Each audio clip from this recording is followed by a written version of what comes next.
নমস্কার, কেমন আছেন সবাই? আশা করছি আপনারা সকলেই ভালো আছেন। আজকে নতুন একটা ব্লগে আপনাদের সকলকে স্বাগত জানাই। সকাল সকাল রেডি হয়ে গিয়েছিলাম, একটু ডক্টরের কাছে গিয়েছিলাম, একটু ডক্টর দেখাবো বলে গিয়েছিলাম। আমি কাকি দুজন মিলে, কাকি বলতে আমার কাকি শাশুড়ি, দুজন মিলে রেডি হয়ে বেরিয়ে পড়েছিলাম। আর দুর্ভাগ্যের ব্যাপার, ডক্টরকে ফোন করে যেতে একদমই খেয়াল ছিল না, ফোন না করে চলে গিয়েছিলাম। আর গিয়ে তো দেখি যে ডক্টর আজকে আসেনি, যেই কারণে গিয়েছিলাম, তো তাই আজকে আসেনি। তো কি আর করবো, যাওয়া হলো, গিয়ে আবারও ফিরে আসা হলো। তাড়াহুড়ো করে রেডি হয়ে চলে গিয়েছিলাম, রান্না বান্না কিছু করিনি। এখন সময় হচ্ছে ওই 11:30 মতো। আর যত বেড়া হচ্ছে না, তত রোদ্রটা যেন তাপমাত্রা অনেকটা বেড়েই যাচ্ছে।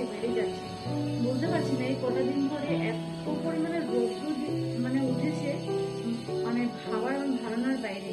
বাইরে একটু বেরোবো বললে ওই গা একদম ঝিমঝিম করে জ্বলে পড়ে যায়। এই একটা কারণে কোথাও একটা বেরোবো বললে বেরোতে আর পারি না। এই শরীরটা জ্বলে যাবে বললে মনে হবে, গরমের মধ্যে বেরোলেই এই শরীরটা জ্বলে যাবে, সেই জন্য কোথাও বেরোতে ইচ্ছা করে না। তবে আজকে না একটু বেরোনোর ইচ্ছা আছে। বেরোনোর ইচ্ছা বলতে অনেকদিন হয়েছে কোথাও বেরোতে বেড়াতে যাই না। আর এখন যেহেতু আম্বুবাচি রয়েছে, তো আম্বুবাচিতে তো আমার বরের সেরকম কাজ নেই, ওই দুটো তিনটে দিন ওনাদের রেস্ট রয়েছে। কিন্তু মাটির কাজ তো, অম্বুবাচিতে তো মাটির কাজ করতে হয় না, মাটি কাটতে নেই। তো এগুলো কাজ ওরা করতে পারবে না, ঠাকুর তৈরি করতে এখন কটা দিন পারবে না। তো তার জন্য আপাতত ফ্রি আছি। তো আবার যখন কাজে ব্যস্ত হয়ে যাবে তখন কিন্তু আবার কোথাও বেরোতে পারবো না। এখন যখন ফ্রি আছে ভাবছি আজকে একটু বেড়াতে যাবো, দেখি কোথায় যেতে পারি সেজন্য। তাহলে চলো, আমি ডক্টর কাছে গিয়েছিলাম, সেখানে আছে কাজ হলো না, ডক্টরকে পেলাম না, ফিরে আসলাম। ফিরে আসার পর এবার ড্রেস চেঞ্জ করবো, চেঞ্জ করে ধুমাধুম করে রান্না করবো। তবে আজকে রান্না করবো ইলিশ মাছ। আজকে ইলিশ মাছ দুর্দান্ত ভাবে রান্না করবো, সরষে দিয়ে ভাপা করবো, আর একটু ইলিশ মাছ বেগুন দিয়ে আর ঝোল করবো। দুভাগে করবো, সরষে দিয়ে রান্না করবো যেটা দুপুরের হয়ে যাবে, আর বেগুন দিয়ে রান্না করবো সেটা রাতের হয়ে যাবে। তাড়াহুড়ো করে রান্না টান্না করে দেখি বিকাল নাগাদ যদি একটু বেড়াতে যেতে পারি। মাঝে সময় খুব ইচ্ছে করে একটু বাইরে কোথাও যাই, অনেকদিন হয় কোথাও বেরোই না, কাজের জন্য ব্যস্ততার কারণে বেরোতে পারি না। আর যখন ফ্রি আছে তাহলে সময়টাকে কেন নষ্ট করব, সেই সময়টাকে ব্যবহার করি। সুযোগের সদ্ব্যবহার যাকে বলে, সুযোগের সদ্ব্যবহার সবসময় করতে হয়। ওই জন্য দুজন মিলে বেরিয়ে পড়বো আজকে একটু বেড়াতে। ওই সন্ধে 5টা মতো বেরিয়ে যাব, দেখি কখন আসি, তাড়াতাড়ি আসার চেষ্টা করবো। তাহলে চলুন আমি চট করে রান্নাটা করি, তারপরে কথা হচ্ছে তোমাদের সাথে। চলুন লেগে পড়ি রান্না বান্নাতে। আমাদের তো মেয়েদের সব সময় কোথাও একটা বেরোতে হলেও ওই যে বলবো আর বেরিয়ে যাব তা তো আর আমাদের কখনো হয় না। আমাদের হাজার একটা কাজ থাকে, এগুলো সম্পূর্ণ কাজকর্ম সেরে সবাইকে খাইয়ে দাইয়ে নিজের সমস্ত দায়িত্ব কর্তব্য পালন করে তারপর যদি কোথাও একটা বেরোতে পারো তাহলেই বেরোতে পারছো, না হলে ভোট করে তো আর কোথাও একটা বেরোবো বললে তো আর বেরিয়ে যাওয়া যায় না। সমস্ত রকমের কাজকর্ম এগুলো ফেলে রেখেও তো আর যাওয়া যায় না, সম্পূর্ণটা করেই যেতে হয়। ওই যখন বিকেলে ওই 5টার মতো বেরিয়ে পড়বো, তার জন্য আজকে রান্নাটা একটু চট করে নিতে চাইছি, তাহলে অনেকটা টাইম মাঝখানে আমি একটু ফ্রি পাবো, হাতে একটু সময় পাবো, নিজেকেও একটু গুছিয়ে নিতে পারবো। তো সেই জন্য আর কি। আর ওই যে আজকে ইলিশ মাছ আনা হয়েছে, প্রথমে বলেছিলাম, আর অনেকদিন পর ইলিশ মাছ আনা হয়েছে। আমার যে কি ভালো লাগছে ইলিশ মাছ, না খেতে কিন্তু দুর্দান্ত লাগে, ভীষণ ভালো লাগে, আমি খেতেও ভালোবাসি। কিন্তু আমার ওই একটার ক্ষেত্রে আমার ইলিশটা একটু কম পছন্দ হয়, কেননা শুধু কাঁটাগুলো বাছার জন্য। আমার মাছ খেতে ভালো লাগে, কিন্তু কাঁটা বাছার জন্য মাছ খেতে আমার খুবই বিরক্তিকর মনে হয়। আমি কাঁটাটা বেছে বেছে খেতে আমার খুব খুব অত্যন্ত আমার কষ্টজনক বলে মনে হয়। তো সেই জন্য আমার মাছ আমি খুব একটা ভালোবাসি না। তো ইলিশ খুবই ভালো লাগে খেতে, কিন্তু ওই যে কাঁটা বাছার জন্য ভালো লাগে না। তো কি আর করা যাবে, অনেকদিন পর ইলিশ এসেছে, আর খেতেও ভালোই লাগবে। অনেকদিন পর খাচ্ছি তো ভালোই লাগবে, অনেকদিন হয়েছে খাই না। আর তবে কোথায় ওই দুর্গা কি আজ থেকে 2-3 মাস আগে পর্যন্ত ইলিশ মাছ খাওয়া হয়েছিল, তো মাঝখানে কিন্তু এখন আর খাওয়া হচ্ছে না। তো ওই আনা হয়েছে, ভালো লাগছে। তো এবার আজকে ভাবছি কিছুটা ইলিশ মাছের আমি ঝোল করব, এদিকে আমি কড়াইতে তরকারি বসিয়েও দিয়েছি, বেগুন দিয়ে শুধুমাত্র ঝোল করব। আর প্রথমে মশলাটাকে আমি কিন্তু কষিয়ে নিয়ে ঝোল দিয়ে নিয়েছি, তারপর বেগুনটা কিন্তু আর ভাজবো টাজবো না, কাঁচা বেগুনটা এর মধ্যে দিয়ে দেবো। বেগুনটা ভাজলে একটু ভালো হতো, তো তবে আজকে আর বেগুনটা আমি ভাজবো না। এমনিতেই দিয়ে দেব। তো মশলার মধ্যে দিয়েছি জিরের গুঁড়ো, ধনে গুঁড়ো, হলুদ গুঁড়ো, এগুলো দিয়ে মশলাটাকে কষিয়েছি, নুন দিয়েছি, কাঁচা লঙ্কা দিয়েছি, দিয়ে ভালো করে এগুলোকে কষিয়ে ঝোল দিয়ে তারপরে এই মাছগুলো দিয়ে দিচ্ছি এর উপরে, দিয়ে আর এবার একটা দিয়ে দেবো ঢাকা, একটু নাড়াচাড়া করে একটু দিয়ে দেবো ঢাকাটা দিয়ে দেওয়ার পর অত্যন্ত গরম হয়ে যাবে, জলগুলো ফুটবে, টকবক টকবক করে ফুটে আসবে। তো তারপর নুনটা একটু চেক করে নেব, চেক করে নামিয়ে নেব। ওই যে দিয়ে দিলাম একটু ঢাকা। তো আমি এখানে এই ঝোলের মাছটা একটু ঢাকা দিয়ে রাখলাম, এই মাছটা ফুটে উঠুক, নিজের মতো নিজে হতে থাক, আর আমি ওদিকে ভাপাটা রেডি করতে থাকি। ওই শস্যটাকে একটু জলে ভিজিয়ে রাখতে হবে, নাহলে আবার তেতো তেতো ভাবটা কাটবে না, তো সেই জন্য ওই যে দিয়ে দিলাম একটু ঢাকা দেওয়ার পর কি সুন্দর টকবক করে মাছগুলো ফুটে এসেছে, মাছগুলো না জলটা ফুটে এসেছে, মনে হচ্ছে খেতে দুর্দান্ত লাগবে, তো সুন্দর ফুটে এসেছে। এর মধ্যে আমি নুনটা একটু টেস্ট করে নিলাম, নুনটাও কিন্তু দুর্দান্ত হয়েছে, মানে একটু তেতো কিছু হয়নি, নুনটাও পরিমাণ মতো হয়েছে, সুন্দর হয়েছে। তো এখানে দেখতে পাচ্ছ শস্যটাকে আগে পেস্ট করে রেখে দিয়েছি, ইলিশের মধ্যে নুন হলুদ মাখিয়ে আমি রেখে দিয়েছিলাম। তো আগে শস্যটা আমি ভিজিয়েও রেখেছিলাম যেন তেতো ভাবটা দূরে চলে যায়। তো এবার পেস্ট করে রাখা শস্যের মধ্যে দিয়ে দেবো একটু লবণ, তারপর দিয়ে দেবো একটু হলুদ, দিয়ে একটু জল দেব, দিয়ে এটাকে ভালো করে ঘুটে নেব, চামচ দিয়ে ভালো করে এটাকে ঘুটবো, মানে মিক্স করে নেব, নুন হলুদ শস্যটার মধ্যে দিয়ে মিক্স করে নেব। মিক্স করে ভালো করে মাছের গায়ে আমি শস্যটা মাখিয়ে নেব, মাখিয়ে তারপর ওই যে বাটিতে দিয়ে দেব। আর আমাদের বাটিটা অত্যন্ত ছোট একটা বাটি, বেশি জায়গাও হবে না এর মধ্যে। ওই দুপুরে আমরা 7 জন মানুষ, তো 7 পিস মাছ আনা হয়েছে, 7 পিস মাছ এর মধ্যে যেমনি তেমনি কিভাবে আটকে যাবে, তার থেকে বেশি এর মধ্যে আটকাবে না। আর যেহেতু অম্বুবাচী রয়েছে, বাকি কারিগর ওরা কিন্তু বাড়িতে চলে গিয়েছে, তো ভাবছি অম্বুবাচী রয়েছে, দুটো তিনটে দিন তো কাজ করতে হবে না, তো বেকার বসে থাকে কি করবো, বাড়ি থেকে একটু ঘুরে আসি, সেই বলে চলে গিয়েছে ওরা। তো তাই ভাবলাম ওরাও চলে গিয়েছে, তাই আর বেশি করে বানাতেও হবে না, আর তার জন্য আমরা 7 জন মানুষ রয়েছি, এতে সুন্দর জায়গা হয়ে যাবে। তো কষ্ট করে এখানে মাছ 60টার মতো জায়গা করে নিতে হবে, ভাপা মাছ তো একটার উপর একটা দিয়ে দিলেও ভালো, কিছু হবে না তেমন। তো এই যেহেতু 2 পিস মাছ অনেকটা ছোট ছিল, তো তাই এর মধ্যে সুন্দর করে জায়গাটা কিন্তু হয়ে গিয়েছে। আর এর থেকে একটু বড় সাইজের হতো তাহলে কিন্তু জায়গা হতো না।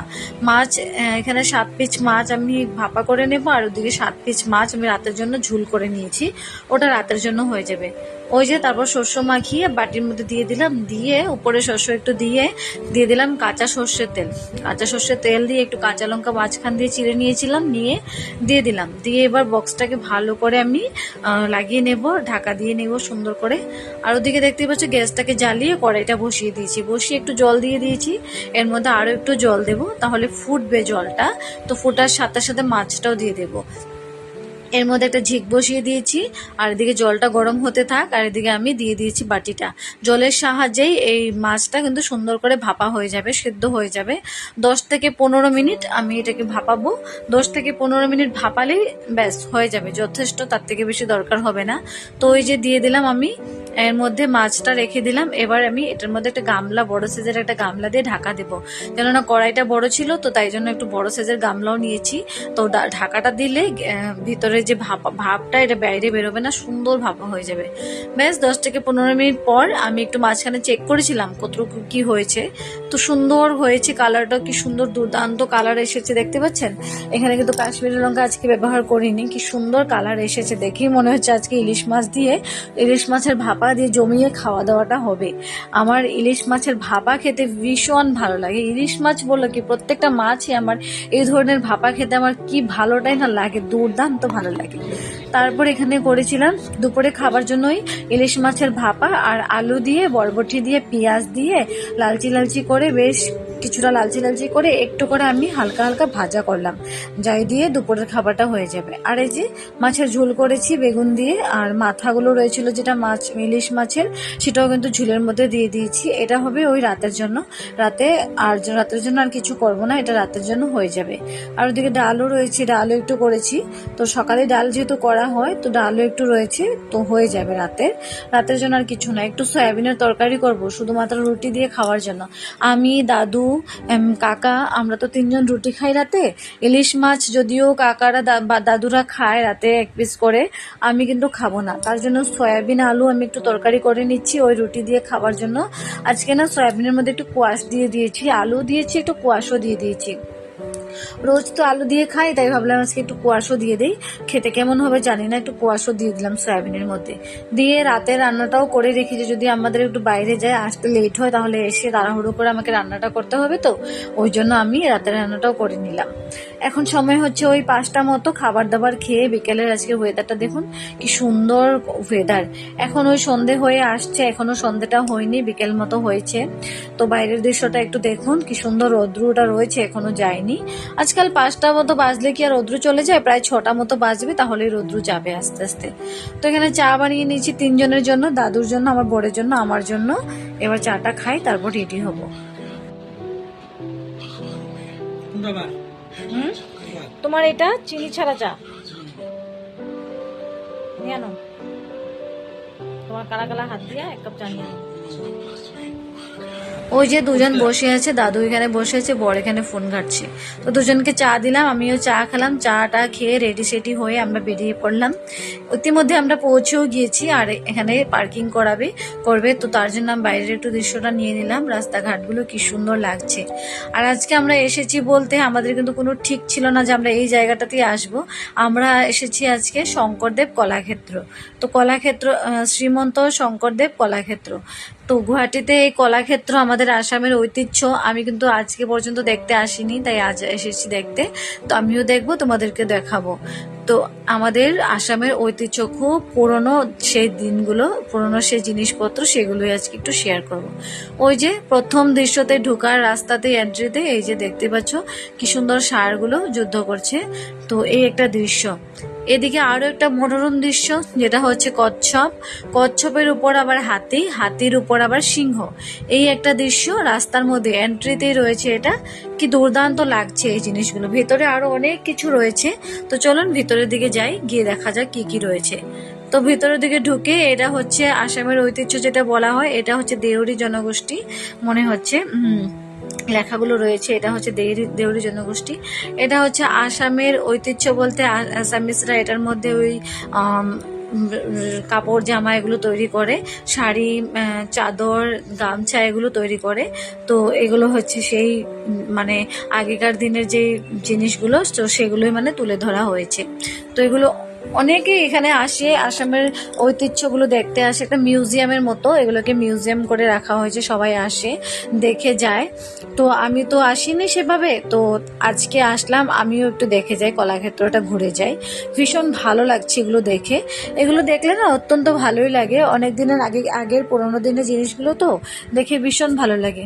এটা হচ্ছে বিহু নৃত্য, এটা হচ্ছে ঝুমুর নৃত্য, অ্যাসামিসের বিহু নৃত্য।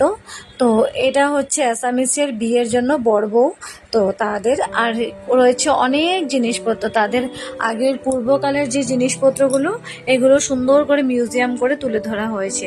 অনেক জিনিস তো আমি নিজেও জানি না কি বলে কি না, অনেক কটা জিনিসের নাম আমিও নিজেও জানি না, তবে এগুলো দেখে না অত্যন্ত ভালো লাগছে।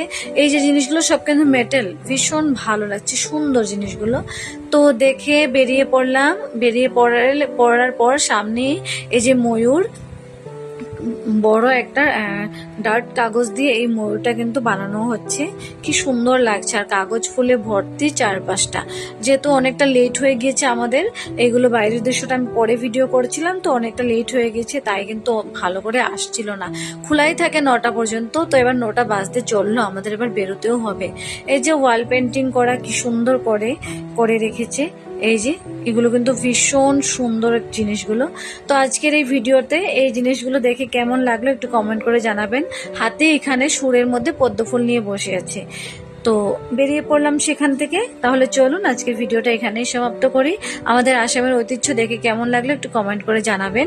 100 টাকা দিয়ে দুজন মিলে টিকিট করে ঢুকে পড়েছিলাম ভিতরে আমরা দেখার জন্য। তো দেখে চলে আসলাম বাড়িতে। তাহলে চলুন আজকের ভিডিওটা এখানেই সমাপ্ত করি। সকলে ভালো থাকবেন, সুস্থ থাকবেন। দেখা হচ্ছে পরের একটা ব্লগে। যদি ভিডিওটা ভালো লেগে থাকে তাহলে একটু লাইক করে দেবেন, একটু কমেন্ট করে দেবেন, আর চ্যানেলটিকে সাবস্ক্রাইব করে দেবেন। তাহলে চলুন আজকের জন্য টাটা।